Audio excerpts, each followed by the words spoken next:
नमस्कार किसान भाइयों और बहनों, मध्य भारत समाचार के इस अंक में आपका पुनः स्वागत है। साथियों, देश भर में कई किसान भाई लहसुन की खेती लेते हैं, तो इस अंक में डॉक्टर डी.के. मिश्रा साहब, उद्यान विशेषज्ञ, कस्तूरबा ग्राम इंदौर से हम जानेंगे कि लहसुन की खेती के लिए किसान भाइयों को किन किन बातों का ध्यान रखना चाहिए जिससे ज़्यादा उत्पादन लिया जा सके। किंतु उससे पहले हम जानेंगे इस सप्ताह के मुख्य समाचार।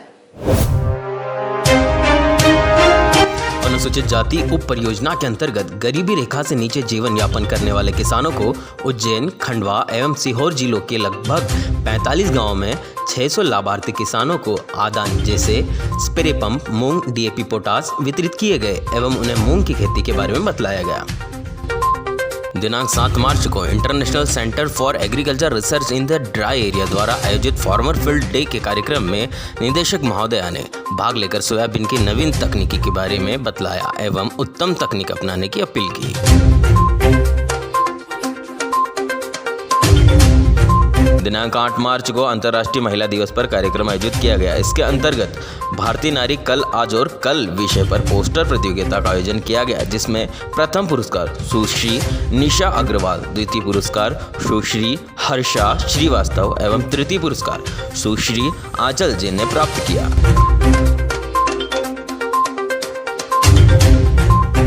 इसी उपलक्ष्य में संस्थान के प्रधान वैज्ञानिक डॉक्टर मनोज कुमार श्रीवास्तव द्वारा महिलाओं के स्वास्थ्य के लिए सोया संवर्धित खाद्य पदार्थ उत्पादन एवं महत्व के बारे में व्याख्यान प्रस्तुत किया गया।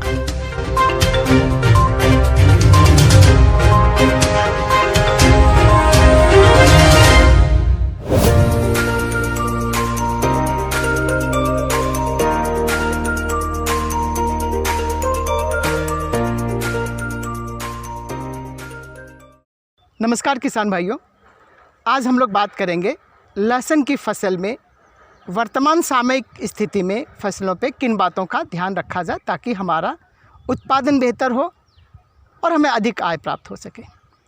किसान भाइयों, ज़्यादातर हमारे मध्य भारत में, विशेष रूप से मालवा क्षेत्र में जहाँ पे कि लहसुन की खेती की जाती है, हमारा फसल की आयु 80-90 दिन के आसपास या 90 दिन से ऊपर का हो गया होगा। आप भी जानते हैं लहसुन हमारा 120 से 150 दिन की फसल है। वर्तमान में लहसुन की जो स्थिति है वो दूसरे फेज़ में, यानी कि दूसरी परिस्थिति में पहुंच चुकी है। दूसरे फेज़ अगर हम बात करें तो लहसुन की पूरा जब हम उत्पादन करते हैं तो इसकी दो परिस्थितियां बनती है, दो स्थिति होती है। पहला ज़मीन के ऊपर, जिसमें कि लहसुन के पौधों की बढ़वार होती है। दूसरा ज़मीन के नीचे, जिसमें से कि लहसुन के पौधों की बढ़वार रुक जाती है। उसके बाद लहसुन की जो कंद है, जो बल्ब है, उसकी बढ़वार शुरू हो जाती है, यानी कि वो फूलना शुरू हो जाता है। जैसे जैसे ठंड घटने लगेगा, यानी कि तापमान बढ़ने लगेगी, लहसुन की बढ़वार रुक जाएगी और लहसुन का कंद फूलने लगेगा। यानी कि अगर हम इसे कहें तो ये लहसुन की ऊपरी वाली स्थिति है और ये लहसुन की कंद की स्थिति है कि ये हमें अब फूलने की स्थिति शुरू हो गई। आज के परिस्थिति में हमें किन किन बातों का ध्यान रखना चाहिए, हम इस पर आज चर्चा कर लें।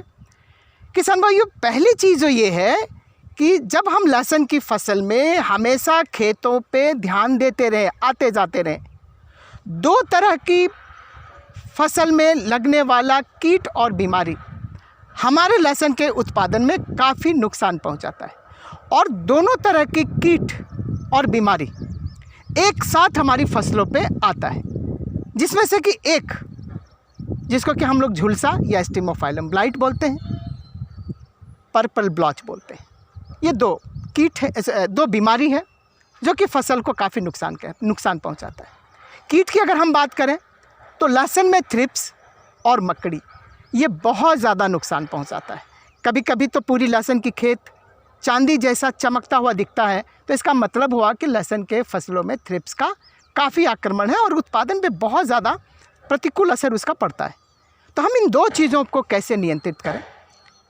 किसान भाइयों, जहाँ तक बात है खेत पे, लहसुन की फसल की खेत पे, जैसे आपका लहसुन लगाएं 50, 30, 40 दिन के आसपास का हो जाए, बढ़वार अच्छी होने लगे, आप हमेशा लहसुन की फसल का निरीक्षण करते रहें, खेतों पे जाते रहें। अगर आपको लहसुन की फसल में इस तरह की कहीं भी कोई भी पत्ती पे इस तरह की अगर बीमारी जो कि सबसे पहले निचले पत्तियों पे दिखाई दे, तो हमें न सिर्फ इस बीमारी को रोकने की व्यवस्था करनी है, बल्कि आगे ये बीमारी ना फैले इसकी भी हमें व्यवस्था करनी पड़ेगी, अन्यथा हमें काफ़ी नुकसान होगा। दूसरा जो है किसान भाई, अगर हमारे खेतों में बार बार, जैसे कि मैंने बोला, एक बीमारी आती है पर्पल ब्लॉच, इसमें आपको पत्ती पे एक जगह गुलाबी कलर के धब्बे दिखते हैं। अगर ये दिख जाए तो भी हमारी फसल का नुकसान होता है। दो प्रमुख हो गया। कीड़ों की जहाँ तक हमने बात की, तो एक जो महत्वपूर्ण कीड़ा जो थ्रिप्स है, दूसरा जो है वह महत्वपूर्ण है मकड़ी। मकड़ी का लहसुन की फसल में फरवरी और मार्च के महीनों में काफ़ी प्रभाव पड़ता है और इसका काफ़ी फैलाव होता है। अगर आप खेतों पे घूम रहे हो, अगर आप खेतों पे देखें, अगर आपको इस तरह का कोई भी फसल दिखाई दे, पौधा दिखाई दे, तो हमें मान के चलना चाहिए कि इस फसल पे मकड़ी का प्रकोप है, या आपको जो पौधे वो धूल जमा हुआ दिखाई दे, चमक उस पे ना हो, पत्तियां मुड़ी हुई हो, तो आप मान के चलिए कि हमारे फसल में मकड़ी का प्रकोप हो चुका है। लहसुन की फसल की मकड़ी नंगी आँखों से नहीं दिखती है, बाकी अन्य फसलों की तुलना में। अगर बैगन है, भिंडी है, सोयाबीन है, इसमें मकड़ी दिख जाएगी, लहसुन में मकड़ी नहीं दिखती है। इस वजह से हमें उसकी भी व्यवस्था करनी पड़ेगी। तो दो चीज़ें हैं किसान भाई, आज के डेट में, आज की परिस्थिति में हमें लहसुन में झुलसा स्टेमिफाइलम बीमारी या पर्पल ब्लॉच मानी बीमारी को रोकने के लिए, पुनः उसका फसल में फैलाव ना हो, इसके लिए आपको फफूंदनाशक दवाइयों के साथ साथ कीटनाशक दवाइयों का भी अगर हम उपयोग करें, जिससे कि थ्रिप्स का भी नियंत्रण हो जाता है, तो हम इस कोशिश करें कि हम दोनों दवाइयों को मिश्रित रूप से डालें, जिससे कि समय और श्रम की बचत हो सके। लेकिन किसान भाइयों, अगर किसी किसान के खेत पे बहुत थ्रिप्स का प्रकोप नहीं है, जैसे कि अगर हम अपन लहसुन की फसल को देखेंगे चीर के, अगर थ्रिप्स आपको दिखाई दे रहा है तो हम थ्रिप्स की कीटनाशक दवा का उपयोग करेंगे। नहीं दिखाई दे रहा है तो केवल फफूंदनाशक दवा का उपयोग करें। इसके लिए ट्राइसाइक्लोजोल नामक दवा ले लें, तत्काल ले लें, उसका 2 ग्राम प्रति लीटर के हिसाब से लहसुन की फसल में छिड़काव करें। इससे इस बीमारी के फैलाव पे रोकथाम होगा, रुकेगा। अभी भी हमारी लहसुन की फसल लगभग 1 महीना अपने खेत पे रहनी है, आगे पीछे। तकरीबन मार्च के अंतिम सप्ताह तक हमारे खेतों से लहसुन की फसल निकल जाती है। तो इसका रोकथाम बहुत अनिवार्य है, इसकी रोकथाम करें। दूसरा किसान भाइयों, अगर थ्रिप्स और बीमारी स्टेमिफाइलम ब्लाइट यानी कि झुलसा दोनों है, तो इसके रोकथाम के लिए कार्बोसल्फान 2 ग्राम प्रति लीटर एवं इसी के साथ में 1 ml प्रति लीटर के हिसाब से ट्राइसाइक्लोजोल हम अगर मिला के स्प्रे करेंगे, तो दोनों, एक बीमारी और एक कीट से हम अपनी फसल को बचाव कर लेंगे। पुनः किसान भाई, 15 दिन के बाद पुनः एक बार दूसरी दवा को, जिसमें प्रोफिनोफॉस और हेक्साकोनाजोल, इन दवाओं का मिक्सर 1 ग्राम प्रति लीटर, 1 ग्राम प्रति लीटर के हिसाब से हम अगर अपने फसल पे छिड़काव करेंगे, तो वापस इस बीमारी का फैलाव को या फिर इसके नियंत्रण को हम समायोजित कर सकते हैं, हम अपने फसल को सुरक्षित कर सकते हैं। अगर किसान भाइयों आपका लहसुन मार्च के अंतिम सप्ताह तक निकलना होगा, तो एक और हमें स्प्रे की आवश्यकता पड़ेगी, यानी कि पहले छिड़काव से लगभग 45 दिन के बाद। अभी भी मार्च में जिन लोगों ने लहसुन को लेट लगाई हो, वैसी स्थिति में हम किसान भाइयों फिप्रोनिल और प्रोपिकोनाजोल नामक दवाइयों का मिश्रण जो 1 ग्राम और 1 ml के हिसाब से हम अपनी फसल पे छिड़काव करेंगे, तो हमारी फसल इनसे पूर्ण रूप से बच जाएगी। उत्पादन में बहुत नुकसान से हम बचाव कर सकते हैं। एक महत्वपूर्ण बात और है किसान भाई, थ्रिप्स और मकड़ी के नियंत्रण के लिए आवश्यक है कि अगर हम अपनी लहसुन की फसल में स्प्रिंकलर से, मिनी स्प्रिंकलर जिसको बोलते हैं, अगर हम फुहारा से सिंचाई करें, लहसुन में कम से कम 12 से 15 सिंचाई की आवश्यकता होती है, बोने से लेकर के हार्वेस्टिंग तक, तो बहुत हद तक इन दोनों कीटों का हम नियंत्रण कर सकते हैं, जिसमें कि दवाइयों का उपयोग की संभावनाएं कम हो जाएगी।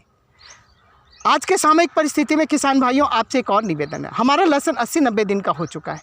ऐसे स्थिति में किसी भी प्रकार का खाद या वृद्धि नियंत्रक का उपयोग न करें। हमारे मध्य भारत में ये किसानों के बीच में एक प्रैक्टिस है कि जब 80-90 दिन की लहसुन हो जाए तो कंद को फुलाने के लिए हम लोग 12-32-16 DAP या अमोनियम सल्फेट या अमोनियम नाइट्रेट या कैल्शियम नाइट्रेट का हम उपयोग करते हैं। कृपा करके इन किसी भी प्रकार के नाइट्रोजन वाली खाद का या 12-32-16 ग्रेड वाली खाद या DAP, urea, calcium nitrate, ammonium sulphate का उपयोग वर्तमान स्थिति में जब आपकी फसल 60 दिन से ऊपर का हो गया हो लहसुन, कृपा करके ना करें। इससे हमारे में फ़ायदा कम और नुकसान ज़्यादा होती है। जब लहसुन 120 दिन के आसपास का हो जाए तो उसके पहले कम से कम 20 दिन पहले यानी कि पहले दूसरे पानी में आप ताम देना शुरू कर दें। पानी की देने की मात्रा को लंबे अवधि कर लें। अगर आप 12 दिन पे देते हैं तो 13-14 दिन पे पानी दें। लहसुन देने के पहले हमारी मजबूरी है कि हमें एक सिंचाई करनी पड़ेगी, लेकिन पानी बहुत ज़्यादा अब देने की आवश्यकता नहीं है। अगर हम पानी ज़्यादा देंगे, खाद ज़्यादा देंगे तो इससे हमारे लहसुन में दांतड़ी होने की दिक्कत आएगी, लहसुन की कलियाँ फूटने लगेगी और जब आप लहसुन को निकाल कर रखेंगे तो वो हरी होने की स्थिति आएगी।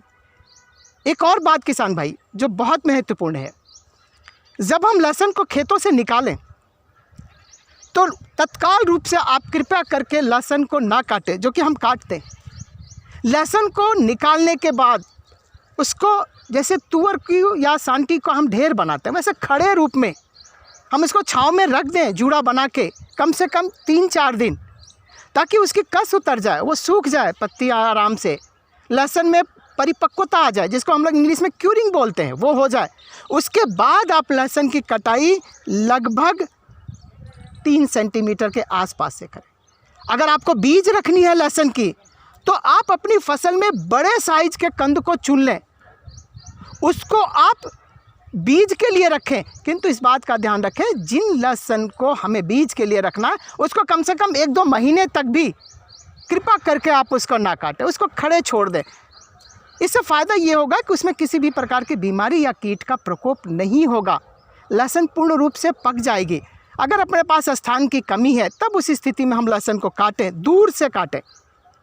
फिर अगर हम उसको भंडारित करेंगे तो लहसुन के वज़न में कम नुकसान होगा, लहसुन के पोची होने की संभावना बिल्कुल नहीं होगी और लहसुन में किसी भी प्रकार की बीमारियों का आक्रमण या प्रकोप नहीं होगा। तो इन बातों का हम वर्तमान समसामयिक स्थिति में ध्यान रखेंगे तो हम लहसुन का अच्छा उत्पादन ले पाएंगे और अच्छी आय प्राप्त कर पाएंगे।